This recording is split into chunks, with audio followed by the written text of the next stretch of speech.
আসসালামু আলাইকুম প্রিয় শ্রোতা। ভূত টিউব বাংলায় আপনাদেরকে স্বাগতম। আশা করি আল্লাহর রহমতে আমার মতো আপনারাও ভালো আছেন।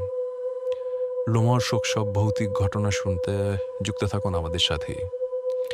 আজকের গল্পটি একটি সত্যি ঘটনা অবলম্বনে সাজানো, যা আফ্রিকান কালো জাদু বা ওবি ম্যাজিককে কেন্দ্র করে।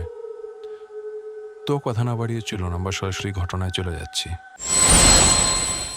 সময়টা 2017 সালের মে অথবা জুন, এরকম কোনো একটা মাস।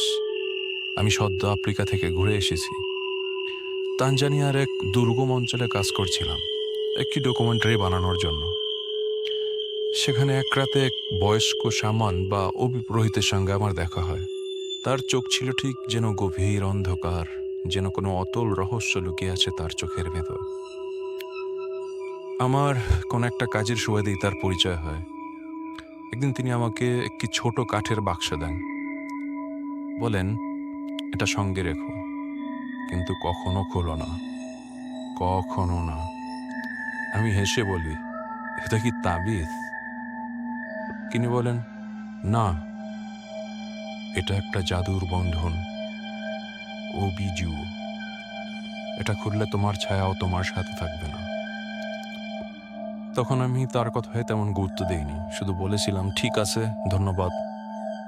বলে রাখা ভালো, আমি ডকুমেন্টারির প্রয়োজনে এবং আমার নিজস্ব কৌতূহল থেকেই সেই বাক্সটা আমার সাথে করেই বাংলাদেশে নিয়ে আসি। কিন্তু আফ্রিকা থেকে ফেরার সপ্তাহখানেক পর থেকেই শুরু হলো ঘটনাগুলো। একদিন আমি আমার রুমে বসে কাজ করছিলাম। হঠাৎ আমার কম্পিউটার স্ক্রিনে ছায়ার মতো কিছু একটা ভেসে উঠল। ভাবলাম হ্যালুসিনেশন। তখন রাত প্রায় 1টা। ভাবলাম শরীর টায়ার্ড, তাই হয়তো এমন হচ্ছে। ঠিকঠাক ঘুম দরকার। সেদিনের মতো আমি ঘুমিয়ে যাই। পরের দিন রাতে আমার কাজ শেষ করে ঘুমাতে প্রায় 12:30টার মতো বেজে যায়। আমার ঘুম ভাঙে একটা ফিসফিস শব্দে।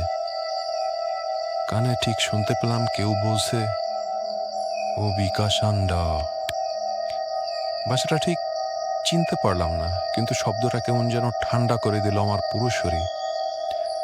মনে হলো রুমের টেম্পারেচার অনেক বেশি ঠান্ডা হয়ে যাচ্ছে।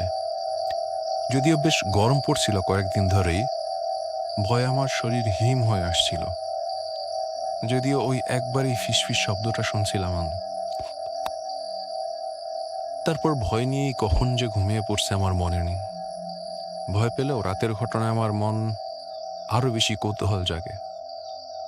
তারপরের দিন আমি ঠিক করলাম, যা আছে দেখা যাক।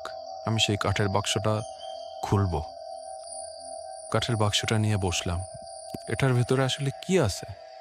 হাত কাঁপছিল, তবুও ধীরে ধীরে বাক্সটা খুললাম। ভেতরে ছিল একটা ছোট্ট কাপড়ে মোড়ানো কিছু, আর একটা ছোট কাচের বোতল, যার মধ্যে কালো একটি তরল ঘুরপাক খাচ্ছিল। হঠাৎই আমার রুমের বাতিগুলো নিভে গেল। আমি একাই একটি ফ্ল্যাট নিয়ে থাকতাম, অনেক ভয় হচ্ছিল। হঠাৎ কি হলো? এই টাইমে ইলেকট্রিসিটিটা চলে যেতে হলো। চারদিক নিস্তব্ধ। হঠাৎ বাতাসের মধ্যে কাঁপা একটা কণ্ঠ, তুমি আমার ঘুম ভাঙালে। আমি পিছনে তাকালাম, আর কিছু দেখিনি, শুধু আমার ছায়াটা। ওটা আমার সঙ্গে ছিল না, ওটা আমার দিকেই তাকিয়েছিল। আরে, অন্ধকারে আমি ছায়া কিভাবে দেখছি? সেটা আবার আমার দিকেই তাকিয়ে আছে। এটা কি কোনো অশরীরী কিছু, নাকি নিছক আমার চোখের ভুল? ফোনের টর্চ জ্বালাতেই সাই করে একটা বাতাস জান্নার দিকে চলে গেল। তাড়াহুড়ো করে বাক্সটার ঢাকনা লাগিয়ে দিয়ে রুম থেকে বের হয়ে গেলাম। চায়ের দোকানে গিয়ে কিছুক্ষণ আড্ডা দিলাম। সেই রাতে আর একা ঘুমানোর সাহস হয়নি। বন্ধুকে অনুরোধ করে থাকতে বললাম।